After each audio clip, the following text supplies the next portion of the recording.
May I have a, what's apparently recording the meeting, which is good. May we have a call of the roll, please? Chair Wonderman, Here.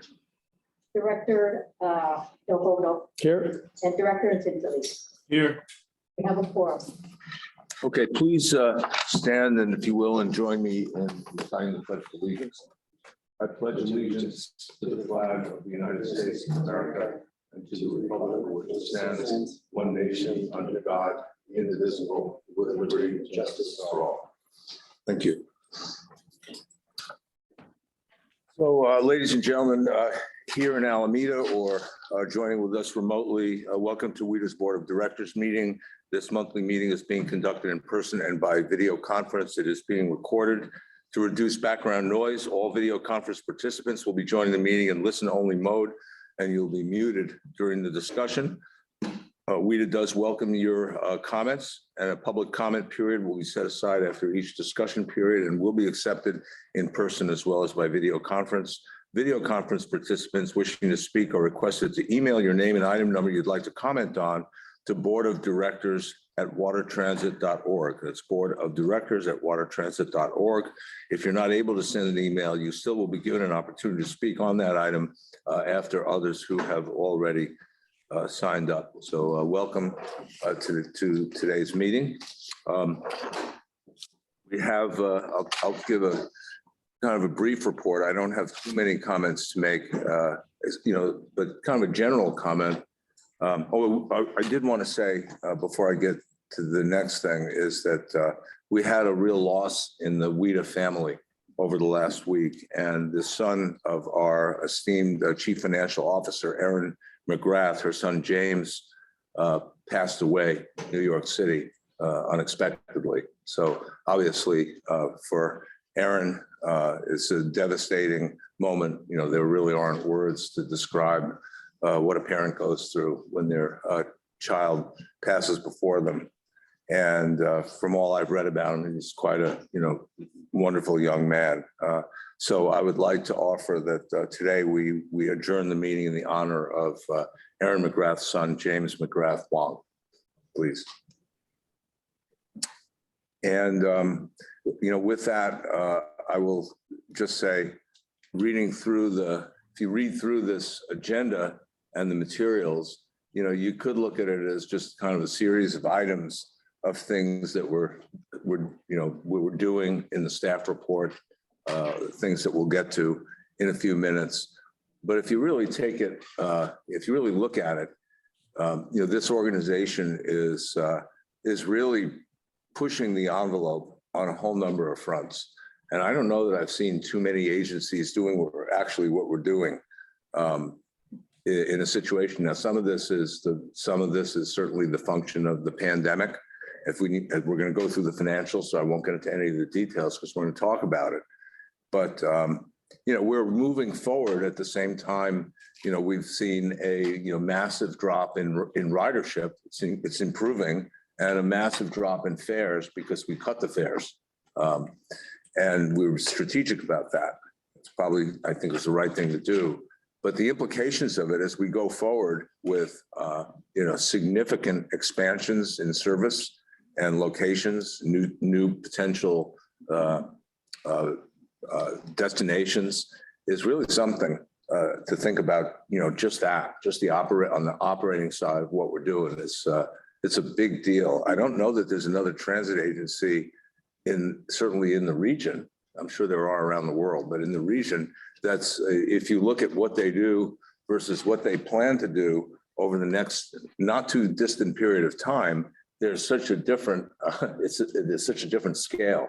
So I just want to say that's it's kind of a big deal. And then you take a look at the nature of the service delivery itself.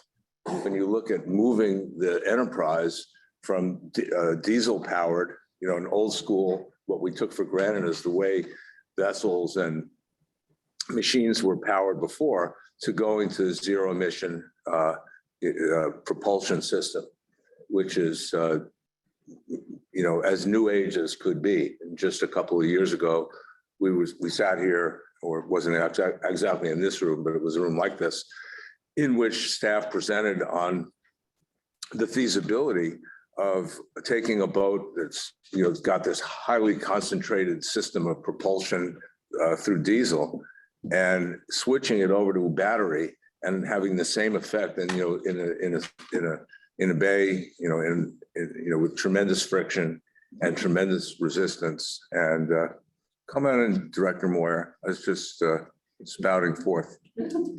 Director Monique We were Moyer, delaying, waiting for you. our vice chair.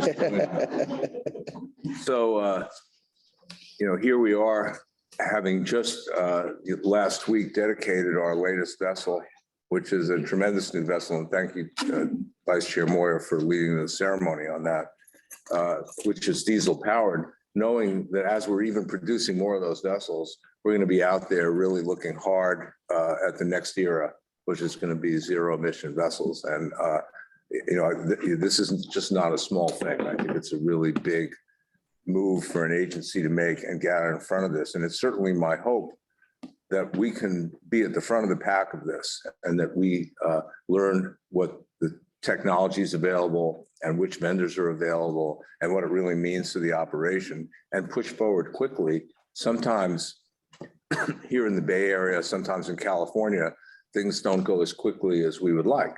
I think this is we should really think about how to move as fast as we can within the confines of the availability of technology, make sure that what we're doing is right. But I don't see a whole lot of reason to delay, especially if we have if we're able to identify the financing that we need to do this. So point being that this agency is, I'm very proud of the work that Director Murphy is doing and the WETA team. You're way out in front of things, and your presentation today is really, that I've looked through, is really good, really helps explain a lot of things, and we'll have a chance to go through those things in detail. But I just want to say, this isn't like a normal, we're not looking at normal stuff here. This is, there's risk being taken, and we're going to have to learn new things and be really good at taking those new things and putting them into action at a scale I haven't seen before, certainly in public transit. You see it in the private sector happen. And, think back to Apple and, Steve Jobs and saying, think different, we're thinking different. And I'm glad that we're doing that. So with that, I shall turn it over to my fellow directors. I'll start with our vice chair for comments and go around to other members of the board. Good. Well, thank you. First and foremost, hello, everyone. Thank you for announcing my presence. I appreciate that. And I just want to, this is so great to see all of you here today. So thank you for making the effort to be here in person, and to all of you for joining us virtually as well. What a great turnout. Really appreciate that. So I apologize for being late. I may have missed the beginning, but we did have a tremendous event last week. Feels like just yesterday, christening the MV Dorado, which is a beautiful vessel. If you didn't get a chance to tour her, I highly recommend that you do. Just continuing, I think, as the chair was just saying, to iterate on the delivery system, and really looking forward to what the future brings as we move forward with that. So my thanks to all of the staff and the partners, and particularly to the women and men who built the vessel. She's gorgeous, and really, really proud of that, and looking forward to having my first actual voyage on her really soon. So thank you. With that, I don't have too much more to say. I'm looking forward to the rest of the discussions, but it's very clear a lot of hard work has been going on all spring, and I'm looking forward to talking more about the outputs of that. Thank you. Thanks, Director Moore. Director Untitled.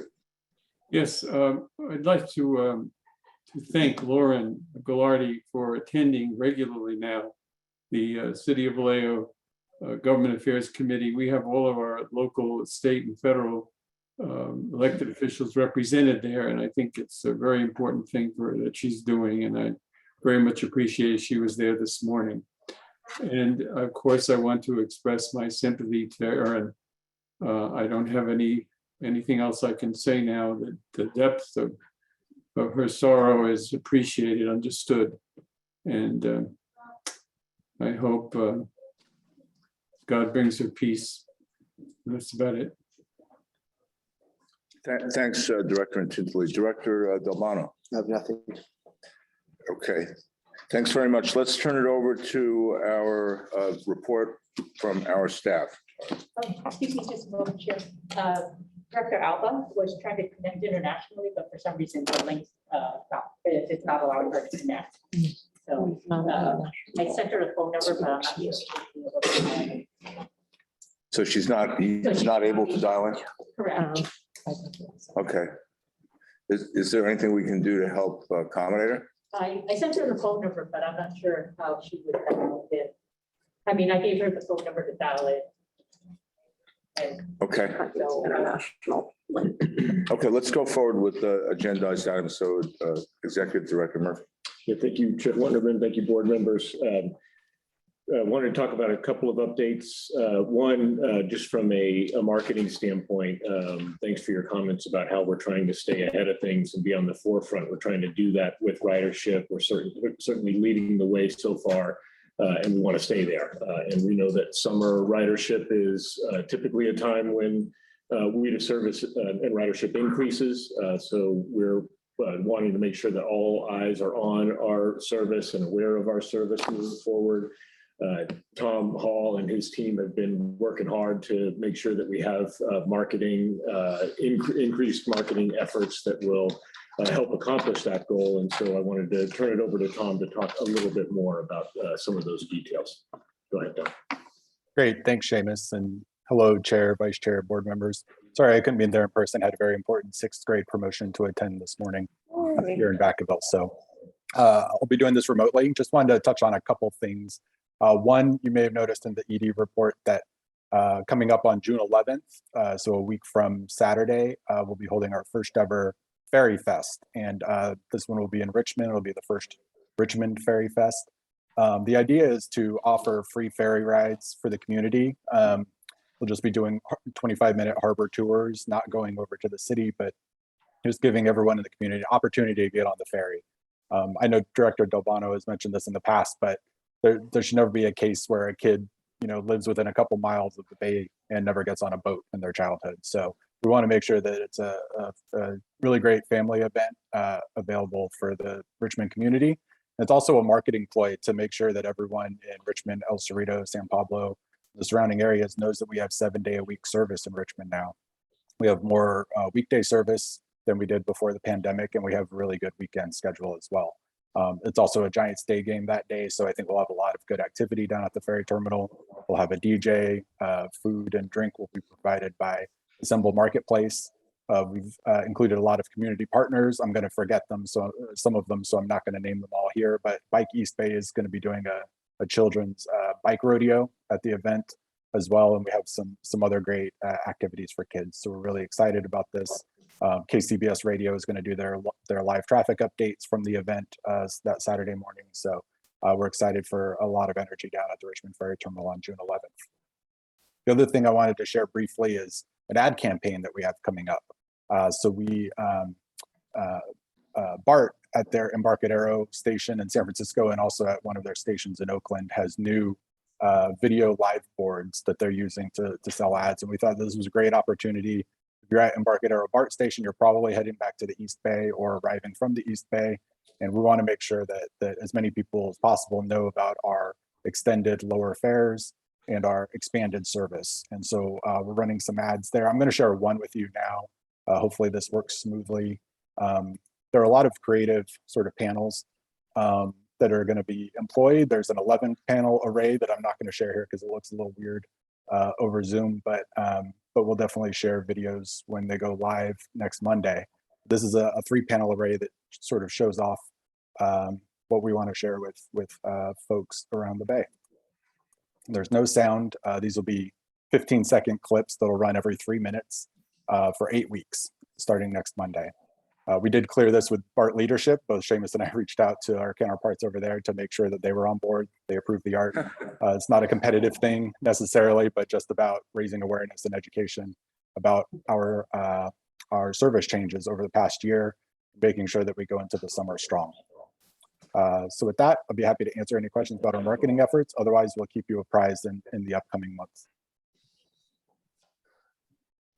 Thank you, Tom. Yeah, the 11 panel display will definitely get a lot of attention.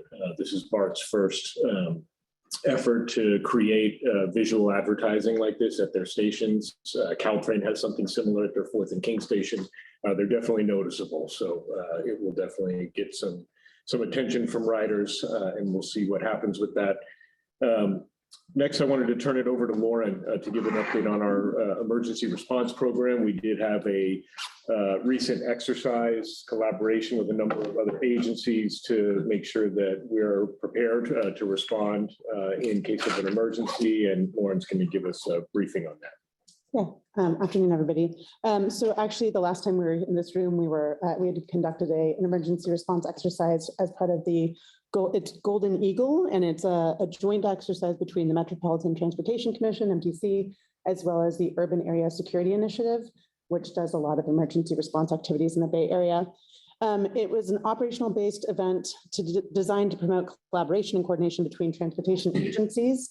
We did a full scale portion of this exercise, and so we were able to test our inspection process for facilities. So assuming that an earthquake had happened and we needed to start emergency ferry service, we'd want to make sure that our facilities were working properly.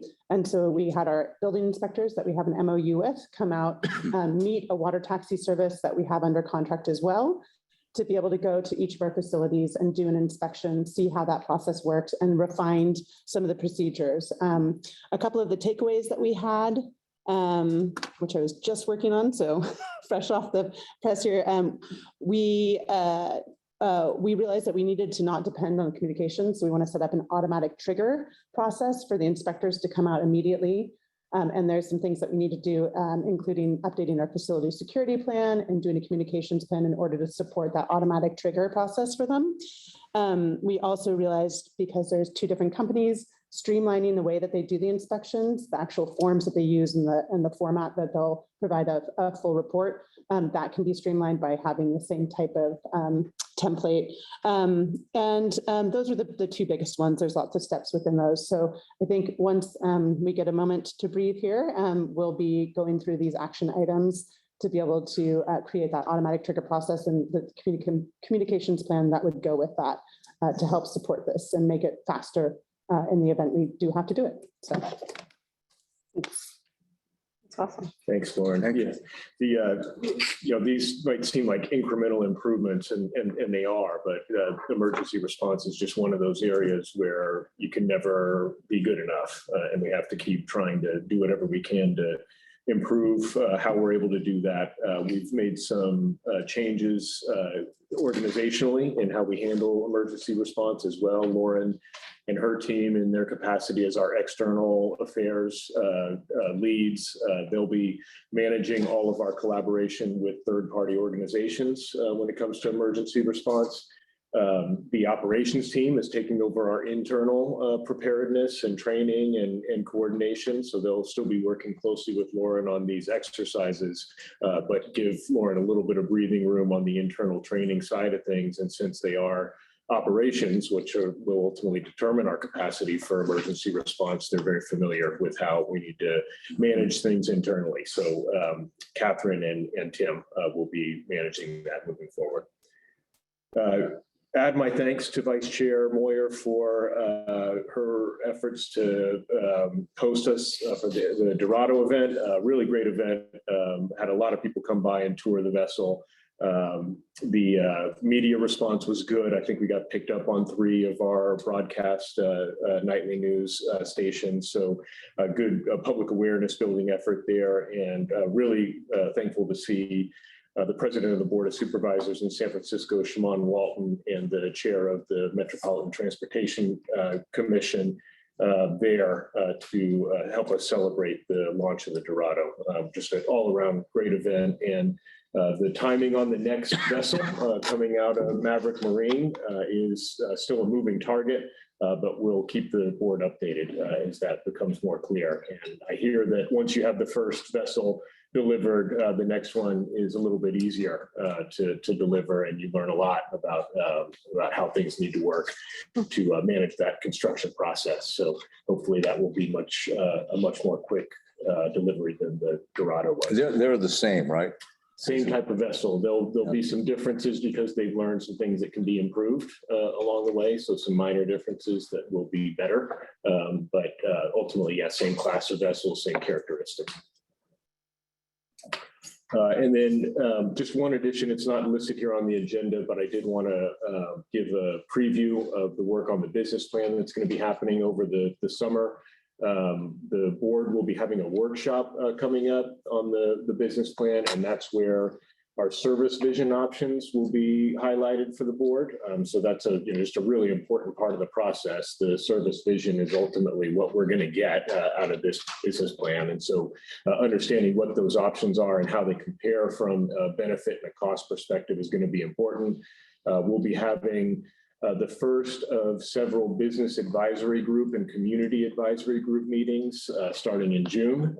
Also working with representatives from over 25 county, city, and port organizations throughout the region to get their feedback on some of the work that will lead to the creation of those service vision alternatives. So the board will have an understanding about what stakeholders think about what we're envisioning for the future when we have the workshop at the end of the summer.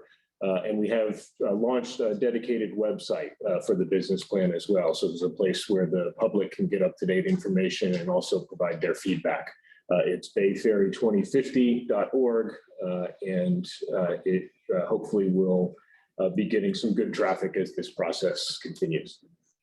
With that, I have a number of other reports in the executive director report. I'm going to turn it over to Kevin to start our discussion on the monthly ridership and recovery report, and then happy to respond to any comments or questions from the board or the public. Thank you, Seamus. Kevin Conley, Manager of Planning and Development. I'm going to introduce Osman Ruano, who is our planning intern, who's been taking on this report since November when Taylor Rutch, our former staffer, left to go to high-speed rail. Also, this is Osman's last week here. He's moving on to better things. He got a great permanent job at SFMTA. Osman came to us last year and pitched the idea of an internship. He basically created his own job, and he has done a terrific job for us all year. And really, since November, he's really been an employee, not an intern, for us. And we just heard, he just let us know that his master's thesis on the ferry won the award at his San Jose State. So Osman has really achieved quite a lot here in a year. So I want to recognize him and thank him on behalf of the planning staff and the rest of the WETA staff for all the work he's done. And now Osman, take it away. Tell us the great news about ridership. Thanks, Kevin. Hi, everyone. Osman Ruano, Transportation Planning Intern with WETA. First, I'd like to extend a huge thanks to WETA and its wonderful staff. I've had an incredible experience, been able to accomplish many of my personal goals as a part of the team, and I feel strongly that future interns will find it an excellent place to work and to learn. Now onto the ridership report. So as mentioned last month, we have adjusted our statistical comparison to 2019 summer seasonal averages. This change will be noticeable when evaluating the percentages of pre-pandemic ridership here in the first months of the summer season. So our ridership had a strong end of April into the month of May. Ridership saw a 5.5% increase in the month of May as compared to April.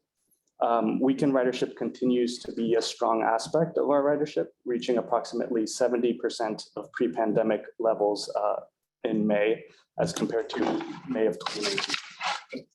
This past month, our AM commute numbers were relatively flat with some small declines. Likely due to the rising number of COVID cases that we've seen here in the region this month. Nevertheless, our actual ridership continues to be above the projected budget assumption and compares favorably to other regional transit operators. Our monthly ridership in May is at approximately 55% of pre-COVID levels. The Vallejo and Richmond routes continue to perform strongly toward the end of April and into May. Vallejo continues to be our busiest route. seeing a daily average of approximately 1,600 riders. Richmond also continued its strong April trajectory. So in the month of May, Richmond ridership ended at 73% of pre-COVID levels. Ridership on the South SF route has continued to average approximately 200 riders per day in May. And finally, Oracle Park and Chase Center service continues to be strong.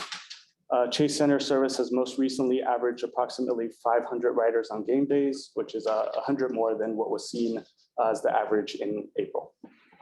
Thank you. That's a couple questions. It seems, I think I asked this question a few months ago when we saw a similar trend, but there's a fairly sturdy drop in the last month in Vallejo. Do we know what's behind that? As in from April to May? Yeah, it looks like it's went from almost 2,000, maybe 1,900 down to 1,600. Yeah. So what we're seeing is that there's some peaks and then it kind of drops. I think it was in mid-April that we saw that peak and went back to 1,600. And I think in May, again, we see something similar. I don't know the particulars of what's occurring there, but we'll definitely take. Did we, and you might not know the answer, but did we take anything out of service? Is there something that's? No, nothing changed on the service side. We do typically see a drop when construction activity stops or lessens in Vallejo because we have a lot of construction workers riding early trips. I mean, that could be one theory. We also seen less recreational riders on Vallejo since that we had earlier. But we'll see. We'll keep an eye on it this summer as recreational riders tend to increase. Osmond, the other question, I can't leave you off the hook for this one. You have to know the answer. So what was your thesis on? And are you going to circulate it? Do we get to read it? Yeah. It would be concerning if I didn't know that, right? So my thesis is titled By Water, Equity Considerations of Ferry Service in the Bay Area. So I consider my paper kind of a primer to ferry service. Looking at the different topics that I could have taken for this graduate planning report, I wanted to do something interesting, something new, something that hadn't already been covered. Yeah. There's a lot of papers on, BRT or rail, et cetera. So I decided to take a look at the ferry. And so my paper kind of is meant as kind of an introduction to kind of what is ferry service? What does it look like here in the Bay Area? And then how can we begin to incorporate equity components into ferry service here in the Bay Area, which to me is something very important. I will be sending a link to San Jose State's website, which will include my report there, as long as other reports by other students that were also designated as honors reports. I'd love to read it. Yep. Thank you. Yeah, congratulations. Congratulations. Job. Chair Waterman, nothing further to report. Okay, any questions from, I don't have any further questions at this time. Good, it's a good report. And it's good to see we're still hanging in there with our passengers and, while it always seems like it's the next variant puts a little dent in it, that would be expected, but we seem to be holding our own pretty well. Any comments, questions? None for me. Nope. Tony, any questions? No. Okay, thanks. Thank you for the report. Let's move on to the consent calendar, please. Item number 6. There are 6 items, A through F, on the consent calendar. Rather than me take the time to read them all, you can read them all. 2 of them are board meeting minutes from the past 2 meetings. Is any member of the board of directors wish to remove an item for individual conversation? No. In fact, I can move to adopt if you want. Okay, we'll take a motion to adopt.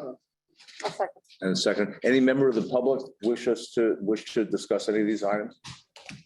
Anyone in the virtual public? Okay, if not, we have a motion and a second on the consent calendar. Can you call the roll, please? Chair Wonderman, Yes. Vice Chair Moyer, Yes. Director Del Bono, Yes. and Director Tiffany. Yes. Yeah. Okay, thank you. Let's move to item 7, which is kind of an important item. Approve the proposed fiscal year 2023 budget and salary schedule. Take it away. Thank you, Chair Wonderman. I'm going to share my screen and walk through a few slides to summarize what is in the FY23 operating and capital budget. The budget, of course, is going to continue what we have been doing for the last year with the pandemic recovery program, both from a service and a fare perspective. The adjustments, we're factoring in the adjustments, actual expenses under this plan for FY22. We're preserving, importantly, the operating efficiencies that the staff identified and implemented in FY22. That's a really good news story that we probably don't tell enough, but we are delivering more service for less expenditures than we have previously, and that's going to continue into FY23.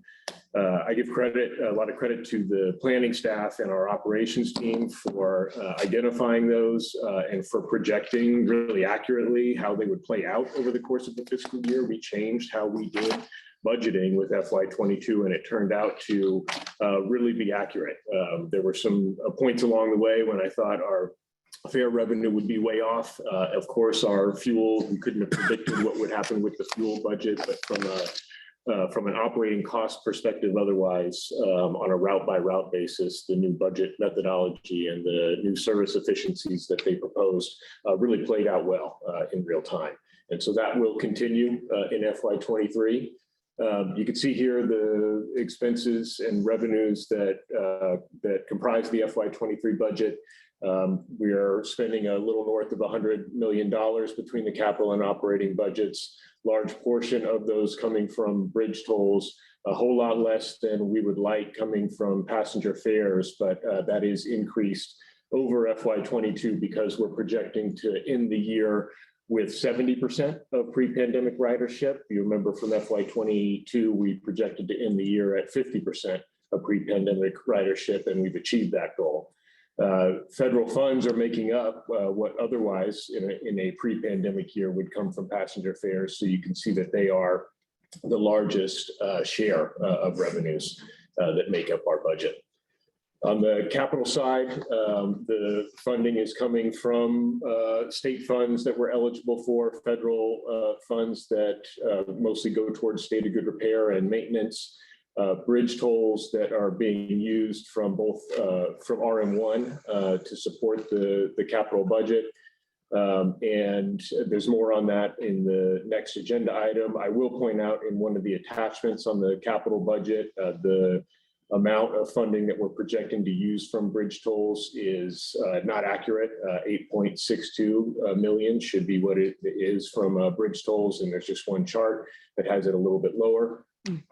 Local dedicated funds, 4.2 million. That's largely from Alameda funding sources. And then capital projects. We just didn't want to cover the finances in this report. We wanted to let the board know what you're getting for the dollars that we're spending. And so both on the operating side and on the capital side, we've highlighted a number of projects that the board should expect us to deliver over the course of the next fiscal year. These are just some of those highlights. The Main Street Alameda rehabilitation of that terminal is a very important project. We need to do this to maintain that terminal in a state of good repair and to make sure that it's better than what it is today. Zero emissions infrastructure, 1.8 million. Those are grant funds that we will be putting to use to create our first phase of zero emission service on the system. The Dorado class vessels, of course, are our biggest capital expenditure since we have 3 more vessels under construction. Electric ferries, same as the zero emission infrastructure. And then our Gemini class Tier 4 conversions are really important to continue to upgrade our system to reduce emissions moving forward. Operating budget, we're continuing our current service, 6 regular routes, special events, and our 2 short hop routes. We're adding service, of course, with the addition of the hydrogen vessel demonstration project. One of the best ways we think to summarize the operating budget is that it is up by $10.6 million compared to last year. But that increase really is made up of the hydrogen vessel demonstration project, which will be in a large part paid for by new revenue that we've secured or are close to securing. $6.4 million because of the increased cost of fuel. We are projecting a $4.20 budget per gallon for fuel in FY23. We budgeted $3.05 in FY22. So that is the $6.4 million increase. And then an increase in labor costs. And of course, as we point out in the staff report, there are still negotiations that are underway when it comes to labor and salaries. And so we've budgeted a 4.5% increase and won't know the actual outcome or result until those negotiations conclude. For revenues on the operating side, fares 70% instead of the 50%, which is roughly where we are today. We're a little bit better than that actually today. $3 million more in fare revenue over FY22. Hopefully we can do better than that. It's, you know, we don't want to overpromise. We think this is a really fair middle of the road projection for where we will end up at the end of the fiscal year. But as we've seen, these things are unpredictable. Bridge tolls 18.2 million. That includes a 90% projection, which is what MTC is planning to budget for RM2 in FY23. We know bridge traffic is back, but they're being very conservative in how they're budgeting for RM2 expenditures. They have let us know that they're monitoring bridge traffic and tolls in real time, and they will adjust their budget if bridge traffic and tolls increase to something over 90%, and we would have an opportunity to secure our share of those funds if that's the case. Contra Costa Measure J funds are again going to support the Richmond service. Our federal COVID relief funding, $26.5 million, and Aaron, if you remember, gave us a 2-year projection about how those federal relief funds would be utilized to extend our runway as far as we can over the next couple of fiscal years. Our hydrogen demonstration project, it's safe to say we have $1.3 million in sponsorship for that $1.7 million project. We may end up with more before all is said and done. There's a lot of interest in folks to be able to advance that technology and also tell their story about how they've been working on hydrogen projects in the private sector. With that, that concludes my remarks on the FY23 budget. I'm happy to address any comments or questions. Well, first, thank you for the report. And, you know, whenever you get a document like that, I always meet it with some trepidation that I'm not going to understand it, but it's actually presented very, very well.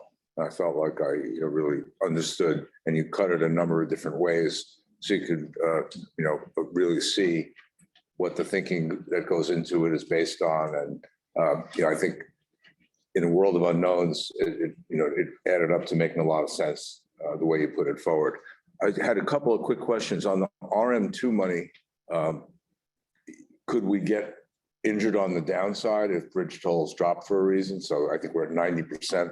Could we get less if their monitoring finds that there's less traffic? I don't think we will. There's MTC has quite a bit of contingency available. And so if they budget for a certain amount of RM2 tolls and other agencies like ours do our own budgeting and depend on those tolls, our expectation is that we'll receive those funds. I think there would need to be a really big hit to have it be anything lower than what they're projecting. And they are being very conservative with a 90%. Toll. So that would not be my expectation. And MTC has a way of finding funds to backfill any shortfall when the risk is cutting service, particularly.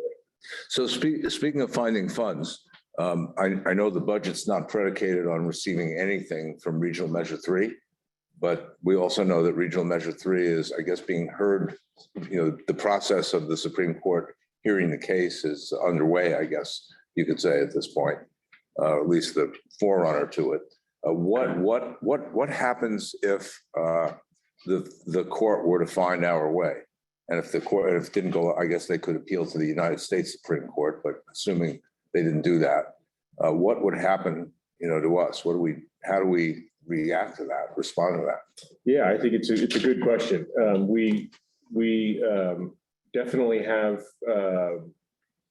things that we are not moving forward with right away in this fiscal year that we could advance. And some of those include some of our expansion opportunities, most immediately in Mission Bay and in Berkeley and in Redwood City. I think that there would be an opportunity to move those forward more aggressively if we knew that RM3 funding was available. If there are services that we've been holding back on that we could implement more quickly, that's something that we'll be evaluating continuously. You remember we almost launched a South San Francisco pilot service and we decided it wouldn't be worth it based on the ridership return.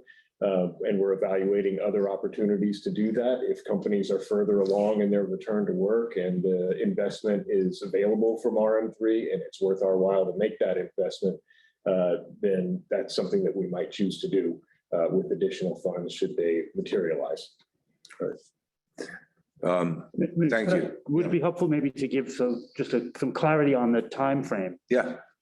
Thank you. So the California Supreme Court has heard oral arguments on the Zolli case, which they decided would happen first. They are required to issue their opinion on the Zolli case by August 25, if I remember correctly, which means they probably will do on that date. They're required to do that because if they don't, the Supreme Court justices don't get paid. So they tend to meet those deadlines. It's hard to predict what happens, but one of the things they could do after Zolli is they could send the RM3 litigation back down to the trial court for further proceedings consistent with Zolli.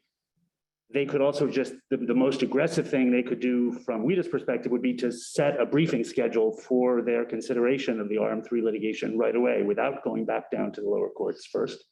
I would say that is the least likely outcome, but the fastest outcome, which would involve on August 25th, a minimum of 3 months for briefing, followed by an oral argument, followed by another 3 months before they issue their decision in order to preserve the salaries.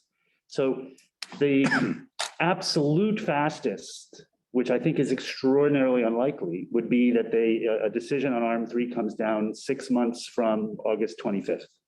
That's the absolute fastest. 6 months from 6 months. That would be like a world's record, never before done that quickly.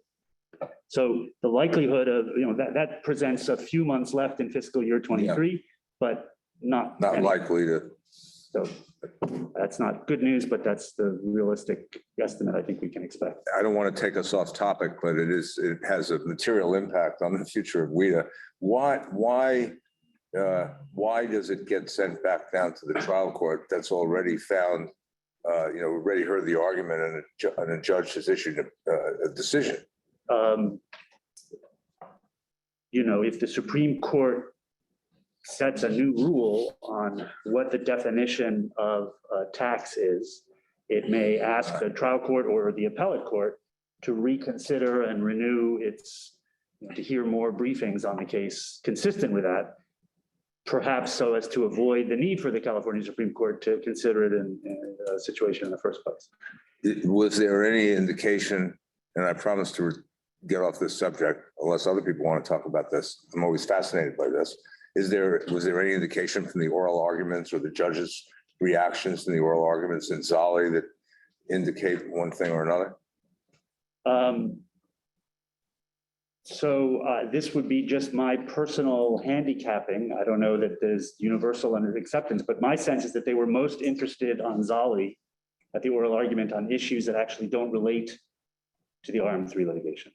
And so it may be that the decision in Zolli will not impact the issues relevant to the RM3 litigation.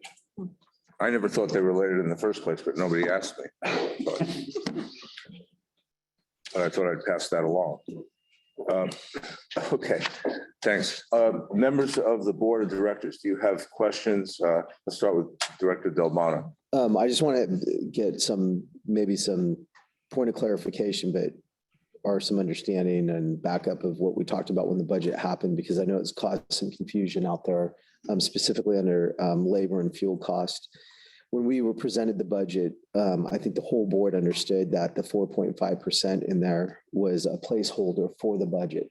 We're not involved directly and we understand there's a good faith collective bargaining process out there, and that 4.5% represents a placeholder for our budget only. It's not a precursor to anything that we've decided or that's been decided in collective bargaining. I just want to make sure that we put that out there, because I know it's created some anxiety and confusion for people that are probably involved in that process. Totally accurate. If we were just going on precedent from the pre-existing contract, then we would have put a 3% number in here, but we know there's negotiations that are ongoing. We know that there's cost of living expenses that are very impactful right now. And so we put 4.5% in as a placeholder in recognition that it's likely to be more than what the increase has been on an annual basis in the past.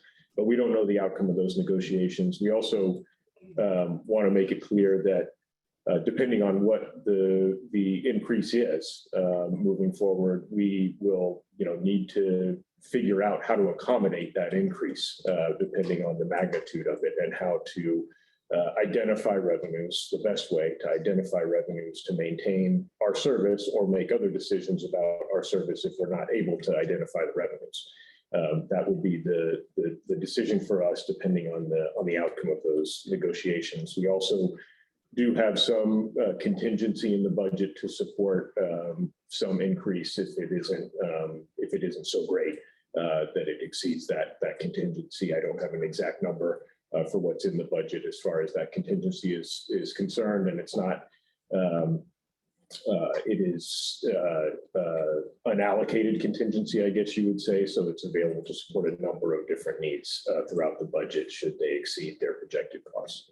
Okay, that's good. And I just want to preface that by saying, I think the whole board felt this way the last time for the staff and the crews out there, that, we understand what's going on, and we understand they're an intricate part of what's going on here at WETA, and make sure I wanted just some clarification on that, because I know it's caused some anxiety out there. So I appreciate it. Thanks. Anything else, Jeff? No. Other directors, questions, comments? Dr. Moyer? Sure, thank you.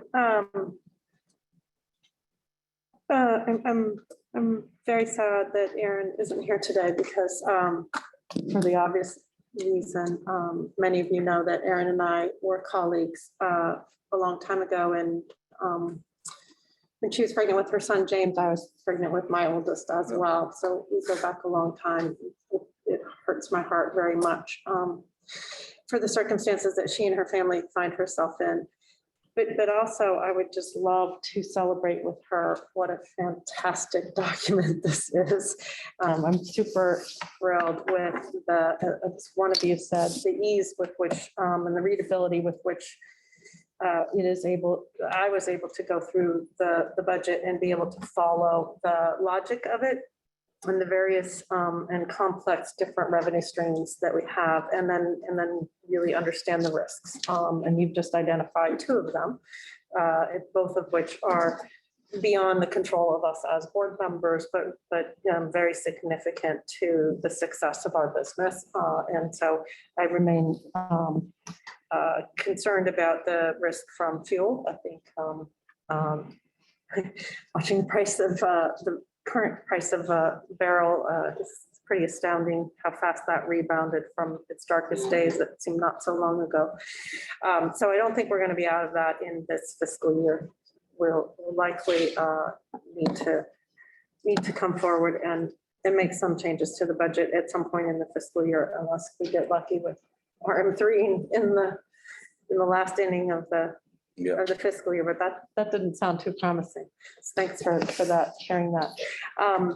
With that, I honestly didn't have any questions. The document laid it out well, and the prep that we've done along the way has been really fortunate, and particularly the the prep that we had last meeting or the meeting before, I've lost track of time, was really helpful. So I just want to commend all of you. Again, a lot of hard work has gone into this. I suspect we're going to have many more conversations as the negotiations wrap up, and then again, keeping an eye on some of the other risks. But I am delighted to see that despite the increasing costs, that we are maintaining our commitment to the quality of our service, to our commitment to our riders at the pandemic recovery program, and then our commitment to our initiatives and our programs, and particularly being able to come forward with the continuation of the vessel replacement programs, the electrification program, and the hydrogen program. I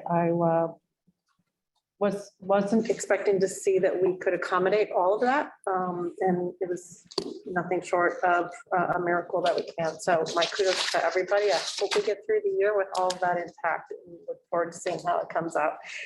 But thank you all for the hard work, and thanks to everybody that's part of either Blue and Gold or WETA or our myriad of partners for all that everybody does to make this happen. It really is an extraordinary effort. And reading this document reminded me just how much that is. So thank you.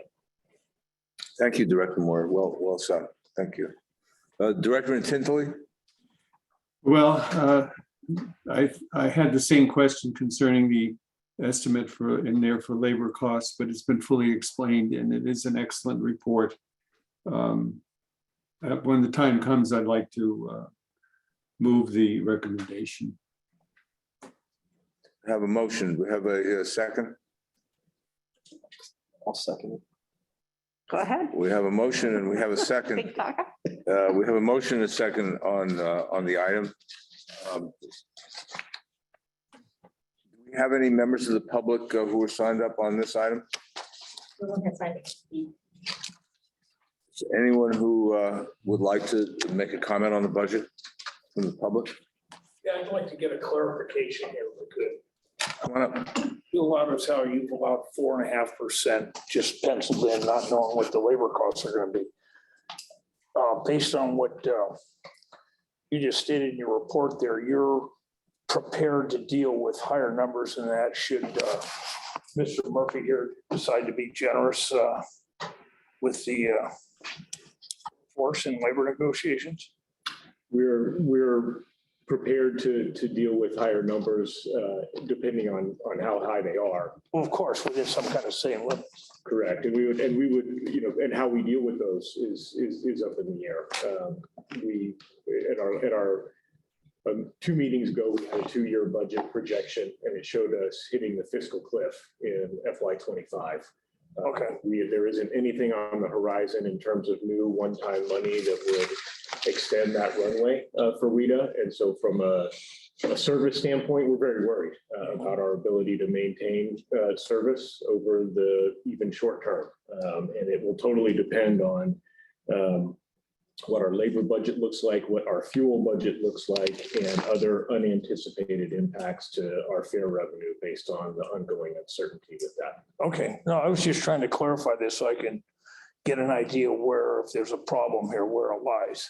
And it doesn't appear to be up here. Okay, thanks very much. Other members of the, thank you, sir. Other members of the public wish to comment? No, I just would reiterate before we take a vote, I think this is really well laid out, but it's nice to be able to do a budget when the federal government's in with you for 26 million for operating, which was zero a couple of years ago before the pandemic. And so, had the presidential election gone a different way, I don't know what conversation we'd be having, but it probably wouldn't be this one. And, we're whenever the fiscal cliff comes, it's going to, we have our work to do. We've got to bring those passages back, and we've got to figure out what, maybe some other sources of revenue. And we've got to get our attorney to say, actually, we won the case and we're in there good, right? Because that would really be helpful. So there's some really, we're going to need some things to go our way over the next 24 months or so, maybe a little bit more than that, but in that vein, where we're going to have a way different conversation. But I think that said, we've handled well I really give the team a lot of credit for handling up to this point and through this budget, a very thoughtful, I think very reasonable way of looking at how to balance needs of the organization, needs of the workforce, and all of that up to this point. Very proud of it. And what we've, I think what we've been able to do shows in the fact that passengers were returned to WETA at a much higher rate than any other service in the Bay Area. So, I congratulate the board for taking some risk and the staff for really being thoughtful about this and for the whole community. So thank you for that. Maybe we should send the government a letter and thank them. Probably nobody thanks them. Chair Waterman, if I could just, on that note, just thank Vice Chair Moyer for acknowledging Aaron's work on this. I've done my best to fumble through interim CFO role here, and it has not been easy. And Aaron really did a great job making sure that the work was complete, and probably did that even a little later than she should have been in the process, because she really cares about making sure that that this was done. And then I also want to acknowledge the staff for stepping in and picking up the ball to help support this effort, especially Tom Hall and Kevin Connolly for helping out with the staff report and just getting it into its final shape. Appreciate it. Thank you. We have a motion and a second. If there's no other public comment, we'll close the public comment period on the item and we'll take a call the board. Chair Wonderman, Yes. Vice Chair Moyer, Yes. Director Del Bono, Yes. and Director Tinsley. Yes. Thanks. Nice work. Item number 8, authorized actions related to receiving funding to support the fiscal year 2023 operating and capital budget. Thank you, Chair Wonderman. So this is a normal item that the board approves after approval of the fiscal year budget. It lets us go and seek funds from RM1 and also RM2 through MTC that we're eligible to receive, and also in this case from the state of good repair program. The staff report outlines what we will be seeking from those different programs and how they will be used. We are seeking our 90% allocation of RM2 funds. We're seeking we're seeking some RM1 funding to use to support our operating budget in the amount of $700,000 that will mostly go towards completing the business plan work that we need to wrap up in the next fiscal year. We are seeking $8.2 million in funding for our capital program, and there are some important projects on there that obviously we need to move forward with. So these are funds that would come from the money that is set aside under RM1 that's been received previously. There's a $400,000, almost $400,000 amount that is in the budget and listed as AB 664. That's not a part of the RM1 funding that we need to apply for. That comes automatically to us by formula through the state. But the rest of these programs would require board action to be able to apply for the funds that we're eligible to receive. And for the purpose of the State of Good Repair program, we need the board to approve a list of projects that we'll be putting forward for those funds. But that also come to us by formula, but they require a board approved list. And that list consists of one project, the diesel particulate filter demonstration project, which is tied to our compliance with the CARB regulations moving forward. Thank you. So I don't have any comment on the item. I think it stands to reason that we need to be able to take whatever actions we need to take to be able to apply for the funds. Any questions or comments from directors? Is any member of the public requested to speak on item 8? No one has. Anyone like to comment at item 8? Okay, seeing none, we'll close the comment period. Can I get a motion on 8? So moved. We have a motion I'll second. and a second. Can we call the roll, please? Chair Wonderman, Yes. Vice Chair Moyer, Yes. Director Del Bono, Yes. and Director Tinsley. Yes. Item passed. Thank you. Let's move on to item number 9. approve disadvantaged business enterprise, DBE, and small business enterprise, SBE, overall triennial goals for FFY 2023 through FFY 2025. It's an action item. Thank you. I'm going to turn this one over to Lauren Gallardi, our Government and Community Affairs Manager. Good evening again, Lauren Glardy, Manager of Government and Regulatory Affairs. I will not be presenting this item, Terrence will be, but I just wanted to note that conducting this analysis is something that we do every 3 years. It's a pretty big lift. We have to look out 3 years and conduct a pretty intensive analysis. And there's a public participation piece that goes along with it. It takes a couple months to complete. And I just wanted to take a moment to acknowledge Terrence's work on this. He started with us in November. So we gave him a meager 3 months to, get situated and learn some stuff before we threw one of the hardest things that the DBE work that we have to do as part of the DBE work. So I just wanted to take a moment to say thank you to him, and I will let him walk you through the analysis. Thank you. Good afternoon, Chairwoman and board members. Terrence Kendall, the Government and Regulatory Affairs Specialist. So as a recipient for federal financial assistance from FTA, WETA is required to implement a disadvantaged business enterprise program and set a triennial goal for the inclusion of DBEs in WETA's federal contracting activities. So staff develops this DBE goal every 3 fiscal year period, and I will be reporting on the summary of the process and the rationale for the goal that we've developed. So WETA developed a 0.48% triennial goal with a 100% race neutral and 0% race conscious split, which will be applicable to a total of $80 million in FTA funding that's budgeted for about 27 projects, contracts anticipated to be awarded from October 1st of 2022 to September 30th of 2025, that 3-year period.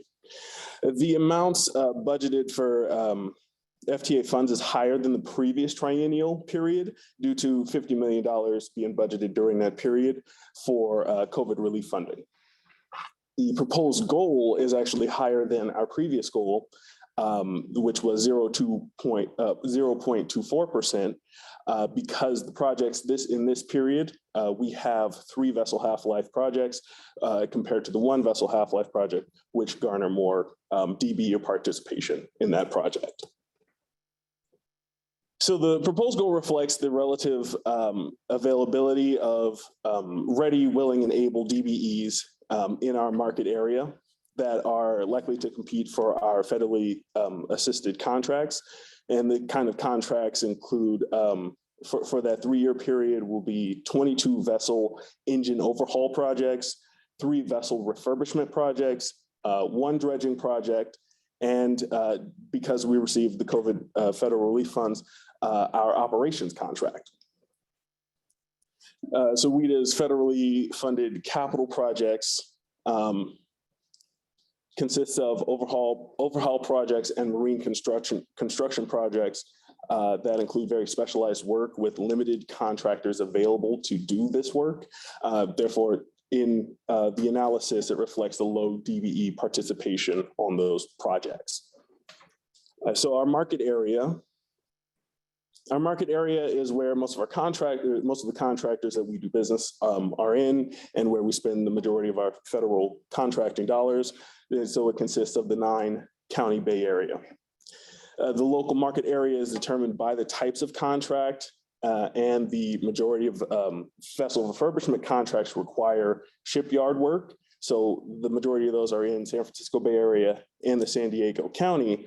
So for those projects, the vessel half-life refurbishment projects, we will include San Diego County, and those 3 projects are for the Pisces, Gemini, and Taurus half-life projects.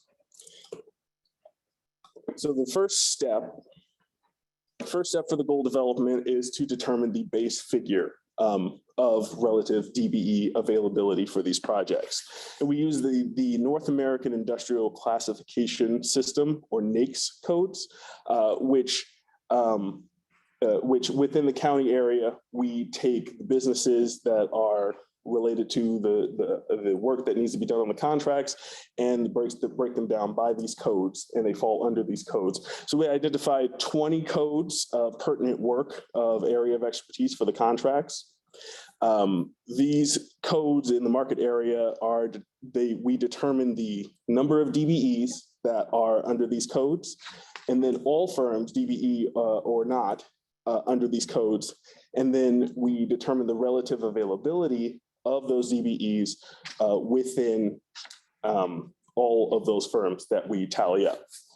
So the availability is weighted against how much federal funding we'll be spending during this time, analyzed by contract. And it gets really technical, so the further details of that are in the report, and I'm happy to answer any questions about that.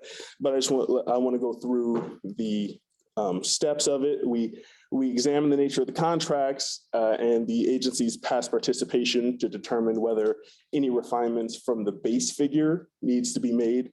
And we found 9 of the 27 contracts needed adjustments. So we go through, we look at the three codes for the 3 contracts that we need to adjust. It's shipbuilding and repair, seats manufacturing, and machinery and equipment maintenance. So for the Pisces, Gemini, and Taurus half-life refurbishment project, it's performed at a shipyard. And so that falls under the shipbuilding and repair NAICS code. We only had one listed DBE firm. Staff investigated and held a meeting actually with the firm to see their skills and availability to work on this project. We determined that, due to the dimensions of our vessels and the work and services that they have access to, the fact that they're landlocked, they don't have access to a travel lift that would fit our dimensions, we can't count them as a DBE, available DBE for prime contract work. However, since the firm is capable of performing the work as a subcontractor, we took some of the availability from the prime work and allotted that to subcontracting work. So they'll be counted as DBE availability in the subcontracting work. The CUCP listed one firm under the seats manufacturing, and staff found that the firm was no longer in business and therefore not ready, willing, and able, and we adjusted the code to 0, so 0 availability in that regard. And the last one was the engine major overhaul, half-life, and quarter-life overhaul projects. And those consist of 2 types of work, trucking and refurbishment of engine subcomponents by a company providing original engine manufacturer authorized service and support for ferry vessel engines, which fall under machinery and equipment repair NAICS code. There were only 2 companies that provide the OEM, the original engine manufacturing authorized service, and neither of which of those in this region are disadvantaged businesses. So we cannot count them as available. And Lauren mentioned this in our last report, the work must be performed by an OEM to maintain the engine's warranty. So they were, the availability for that NAICS code was adjusted to 0.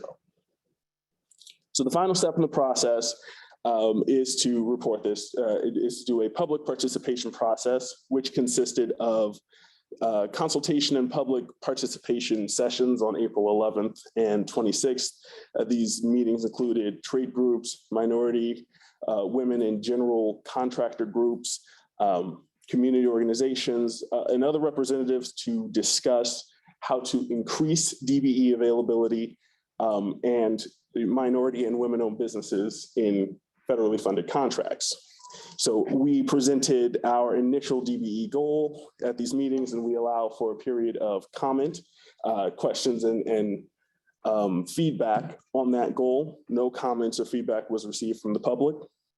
And then going through the final analysis of the DBE availability, we recognized some inconsistencies, changed and adjusted the final goal, which is 0.48% expected for this triennial period in participation from disadvantaged businesses. So if the board approves, then we will submit this goal to FTA for their review and approval. And again, this process is explained in much greater detail in the report, and I'm happy to answer any questions you may have. Just first of all, thank you for the explanation.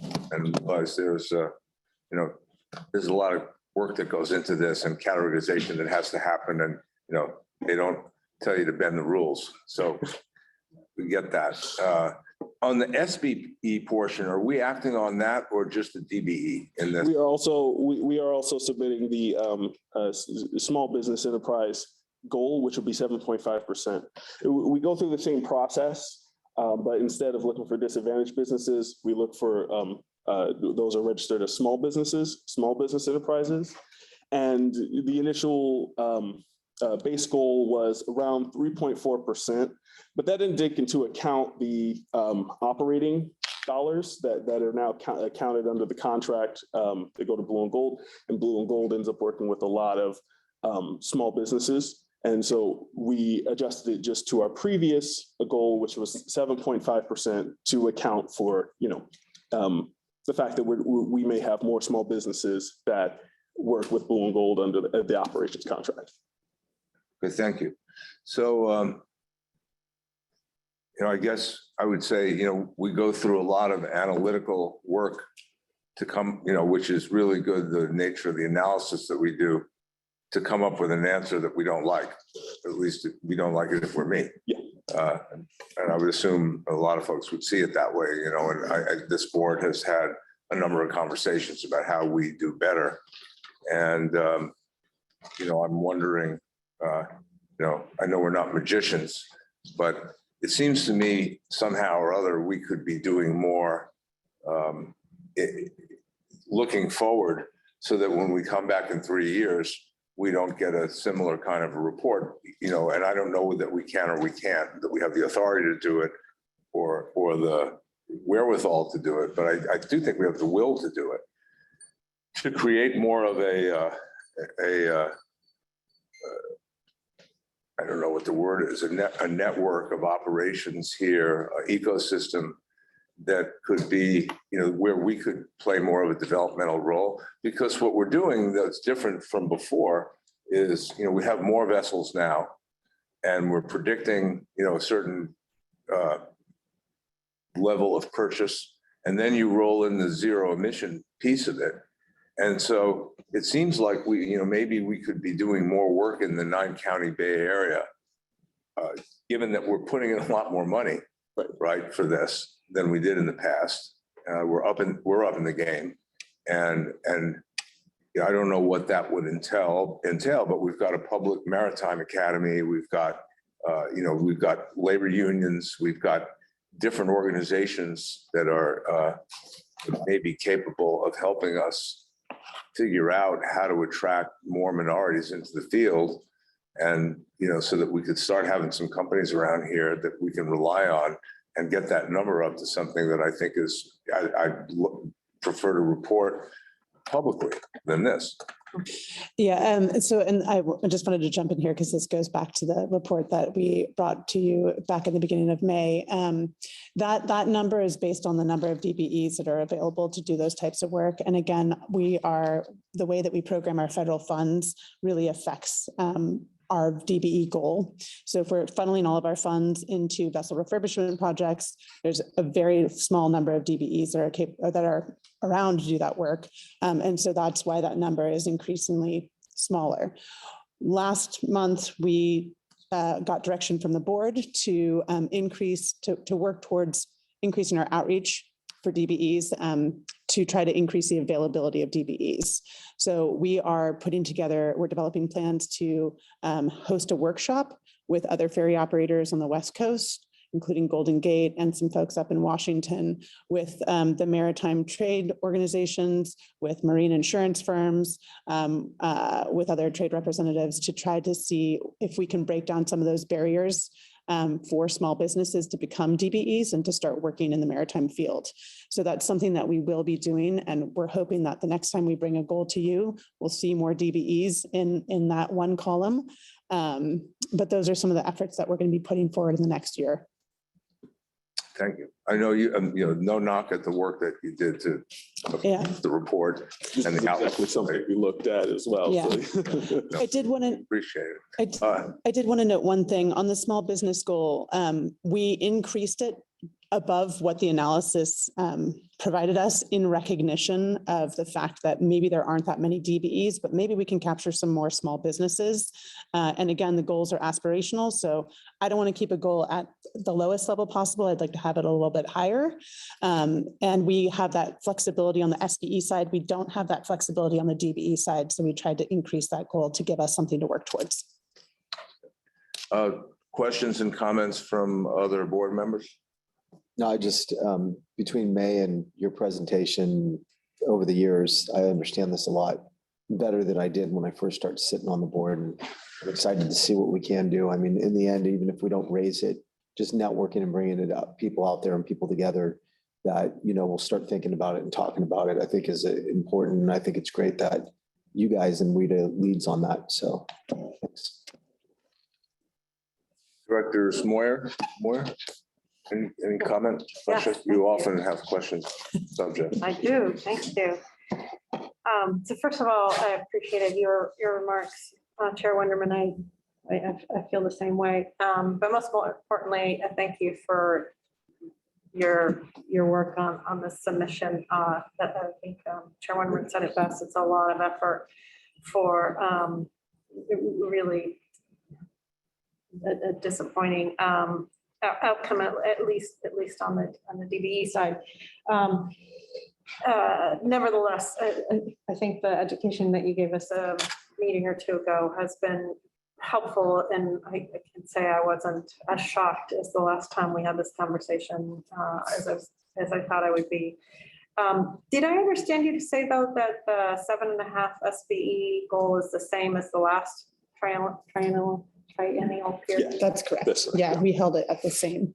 Is there not an opportunity to stretch that? We weren't able to meet that small business goal for the fiscal year hasn't closed for this current period. It will close on September 30th. So we'll see if we can meet that goal for this third year. But for the first 2 years of this 3-year period, we were not able to meet that small business goal. So in recognition of that, we held it the same. Every triennial period, I've been increasing it, that small business goal up, but we held it tight for this time period because we weren't able to meet it last time. Okay. Thank you. Thanks, Thanks for Director. your. Director Tinsley, any comments, question? No, I'll move the recommendation. Okay, we've got a motion on item 9. Do I have a second? Second. And we have a motion and a second. Is any member of the public signed up to speak on item 9, Melanie? No one has signed up. Does any member of the public wish to speak on item number 9? Raise your hand, shout out, make yourself known to us. Okay, seeing and hearing none, I'll close the public comment period and ask for a call to roll. Chair Wenderman, Yes. Vice Chair Moyer, Yes. Director Del Valle, Yes. and Director. Yes, Okay, let's move on to item number 10 then. Contract with Nematoid Holdings LLC to support continuation of ferry information and ticketing services in downtown San Francisco. It's an action item. Thank you, Chair Wonderman. I'm going to ask Tom Hall to handle this. Great, thank you. Good afternoon again.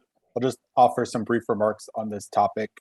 We reported to you on this contract in some depth a year ago, so I'm just going to note the few improvements and changes that we're making in this proposed contract.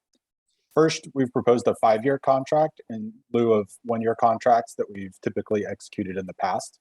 This will lessen our administrative burden. There is a clause in the proposed contract that would allow the executive director to approve small increases of up to 5% on an annual basis within the term of the contract, but only if Nematode provides in advance and can demonstrate some concrete cost increases. For example, increased labor costs or increases in their lease. The second major change in this proposal is that as we move to a new integrated ticketing system to handle all of our non-Clipper transactions, we're proposing to partially replace commissions on ticket sales by adjusting the direct subsidy. Historically, as I detailed in the staff memo, ticket commissions have been a significant share of WETA-related revenue for Nematode. As we moved away from paper tickets and passes, and as we're eliminating all ticket commissions across the system, we're seeking to ensure that the shop, a vital resource for our passengers, remains available by partially replacing that lost revenue. This will also simplify fare media accounting on the back end for WETA and help offset some significant cost increases for Nematode in terms of labor and their lease expense over the past several years. Finally, this new agreement improves the passenger experience at the shop itself. If approved, we will be working with Nematode to install airport-style real-time prediction information on video screens in the entrance to the shop when that real-time service launches later this year.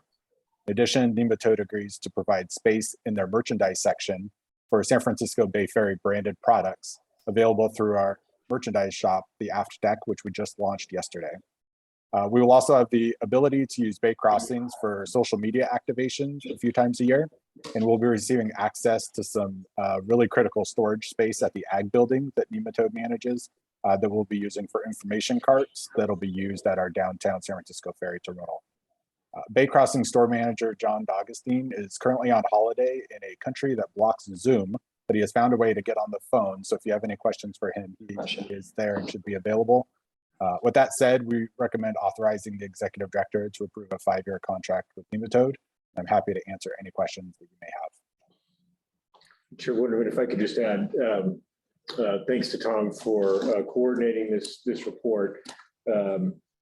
Particularly want to acknowledge that he's found some really creative ways to add more value to what WETA gets out of this contract in light of the declining revenue that we've been paying and the increase here over the course of 5 years. We're going to get more value from a marketing standpoint, more value from a public awareness standpoint. Everything we're getting is really in line with the customer experience and marketing benefits that we're hoping to enhance on the system.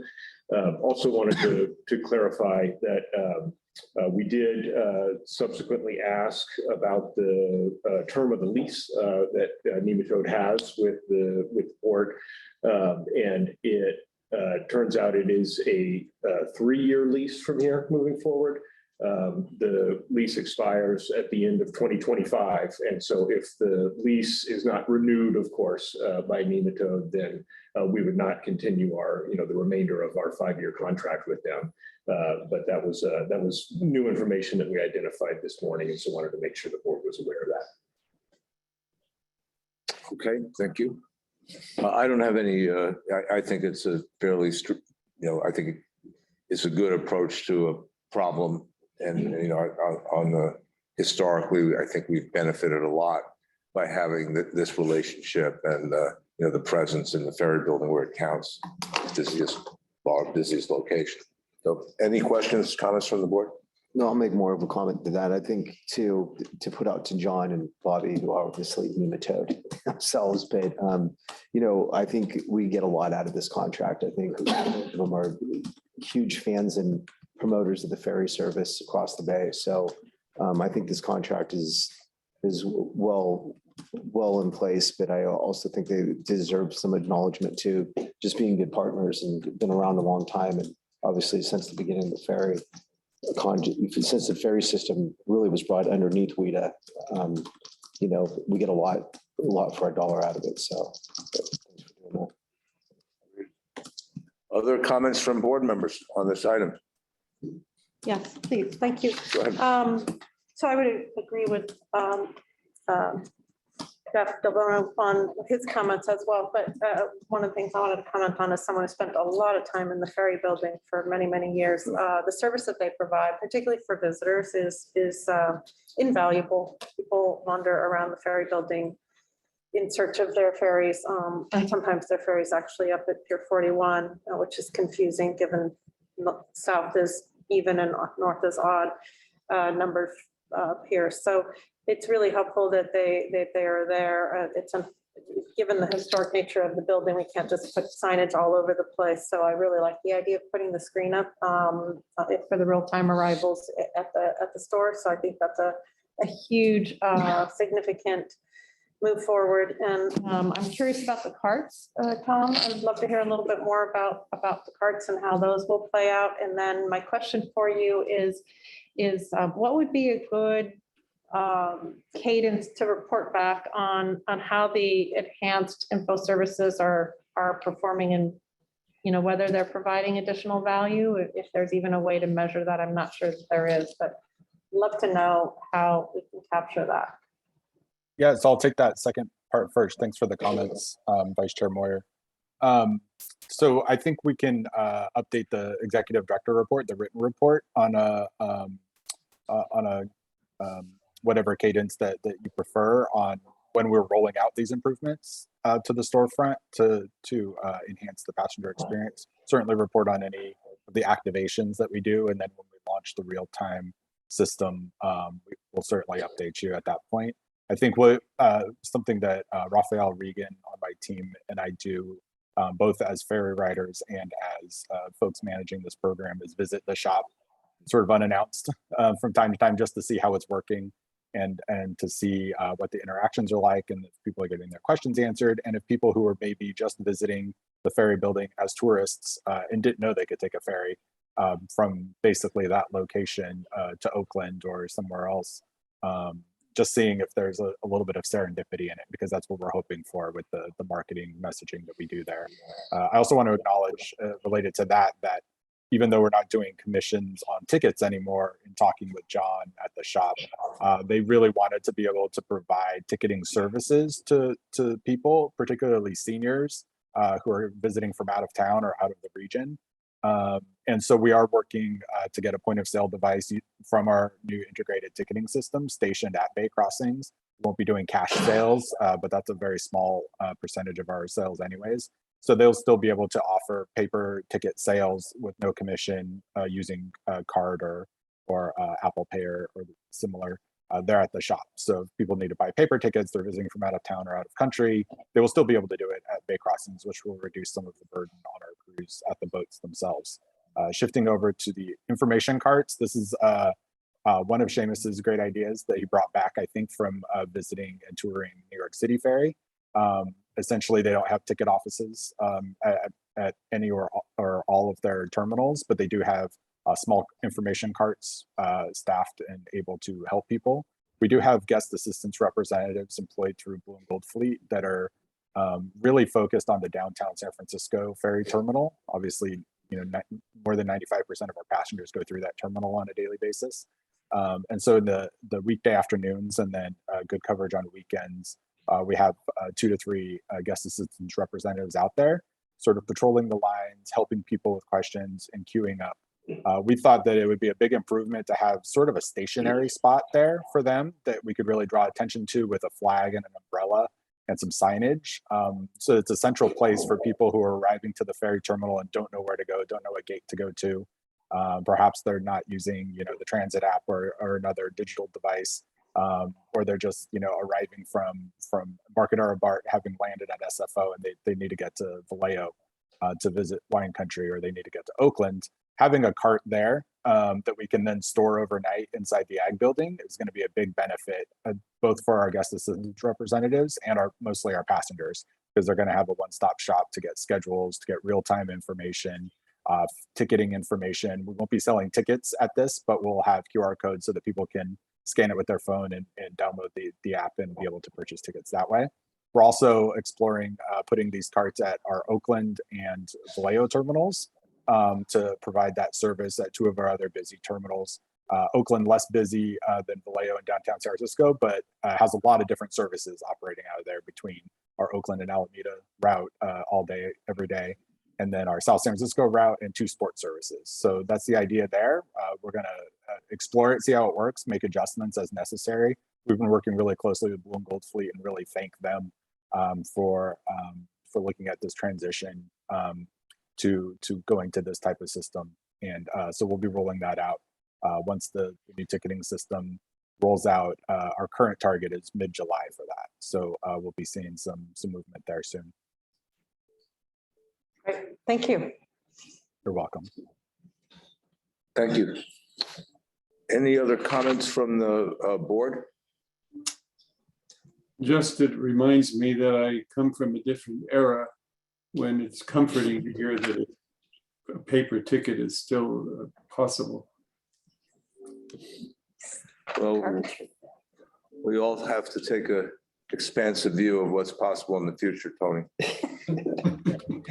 Indeed, we do.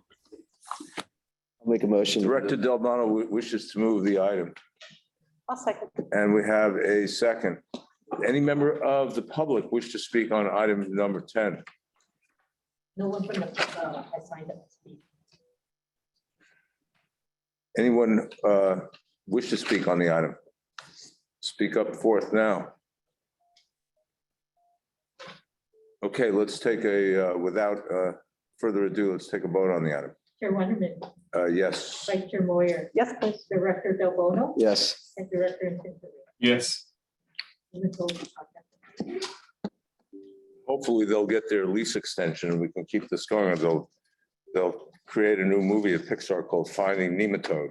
It'll be there anyway. The humor, the low level. All right. I've seen it 150 times. The inspiration for that in the last 2 weeks. Okay, item number 11. Approved contract award to Romero's Welding and Marine Services, Inc.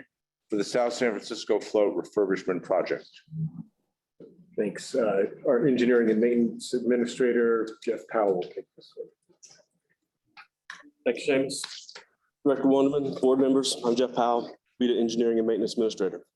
Thank you for allowing me to talk about this opportunity to overview the recommendation for the award of South San Francisco project. As you know, board was granted us to release this RFP back in March of 2022. And this is our first release through Bonfire. If you're not familiar with Bonfire, Bonfire was built for public procurement. A couple other agencies around here are using it. It's currently utilized by many public agencies across the states, California, and locally. It incorporates access to shared vendor databases beyond mailing lists, helps manage documents and approval workflows, and these are only a few of the features that Bonfire offers. Prior to the proposal date, we had 99 registered users under WETA's portal in Bonfire. Also, prior to the proposal due date, there were 38 unique organizations that downloaded the RFP and associated materials either in all or part of.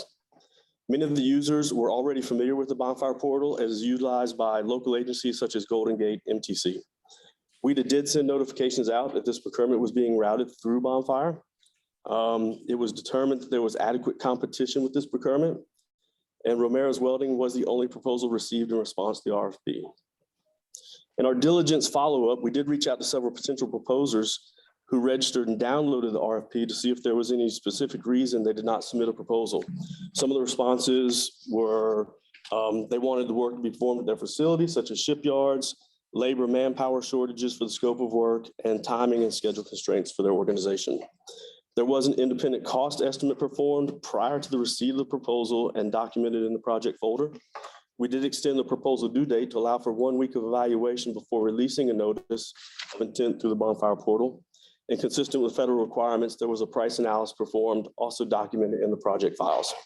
It was determined that Romero's Welding proposal is fair and reasonable based on the evaluation. And to add another part, the contract would contribute 51% of SPE towards WETA's goal. And is our recommendation for the board to award the contract to Romero's Welding. Happy to answer any questions you may have. Awesome. Thank you. Appreciate it very much. Yeah, I guess in reading the report, it's odd that with so much interest, there was so little response, and you've explained, I guess likely reasons why, but I kind of want, you don't really need to answer this, but you sort of wonder about the implications for other RFPs that we put out. Will we be seeing a decline in interest because of labor shortages and various supply chain factors and other things that we're seeing? So I guess we just need to kind of keep our eyes open. Definitely. Other members of the board have questions? Jeff, thank you. The written report summarized it well too. I agree with the current demand for labor. I'm glad 99 looked at it, but I think it's where we're going to be for a while. Could be. Others? Director Delbano or Untitled, any comments, questions? No. Thanks. Any members of the public signed up, Melanie, on item 11? No one has signed up to speak on item 11. Would anyone like to make a comment or ask a question? Item number 11 from the public. Okay, seeing none, could we get a motion on item 11? Moved. I'll second. Moved and seconded. Please call the roll. Chair Wonderman, Yes. Vice Chair Moyer, Yes, please. Director Del Bono, Yes. and Director Fiscal. Yes. Thank you. That leads us to the final item on the agenda, which is item number 12, public comments for non-agendized items. Melanie, are there any folks signed up to speak on an item that's not appearing on the agenda? No one has signed up to speak on any non-agenda item. Anyone in the public here in the room or in our virtual world who would like to comment to the board? Mr. Estrada. Hello. I came in late, so I'm sure I missed a lot. I was at the BCDC meeting. There was two places I really wanted to be. So I don't know if, I don't know what I missed. I'll find out later. That being said, I just wanted to touch base and say that as we've been in negotiations for a long time, I recognize that we don't negotiate with WETA directly, and that you're the agency and there's a company in between there. I just wanted to express our appreciation for the patience that WETA has shown. I understand that you'd rather have all numbers fast and secure to know how to budget. And when things are still ongoing, it can be a little unsettled. That being said, the company and we have been hard at it. We're certainly closer to the end than the beginning. And with that, I just wanted to express my appreciation for WETA on many fronts. Your patience, your openness to take a call when needed. And also just to say that I'm really hopeful that maybe we can get this wrapped up soon and we'll have something for you firm. So. Thank you. Thanks for the comment. We appreciate, I think, as much as any other aspect of the work here at WETA, I think we appreciate the relationship that we have with the people who make WETA possible, or the workers. And, it's been just a real pleasure and, very moving to me to see how we've been able to go forward together through this period, last couple of years especially. And it's really, as you said, we're not it's hard to comment on a negotiation we're not party to but are affected by. So I guess we just have to wait and see, and we're trying to do the best job that we can of being patient and, do the kind of work that's reflected. We talked about it earlier, so I won't get back into the calendarized item that we discussed this a little bit on that item, but thank you for weighing in, and we appreciate the work you're doing, as well as Blue and Gold, kind of get this to a conclusion that works for everybody. So thank you. Other members of the public wish to speak on item number 12, unagendized items, non-agendized items? All right, if hearing none, I shall use the hammer and adjourn the meeting. And once again, we want to adjourn the meeting in the memory of James McGrath Wong, who left us way too early. And as Director Moyer said, this hits at this organization in more ways than I knew. And was very sorry to hear that this happened. So in James's honor, we adjourn.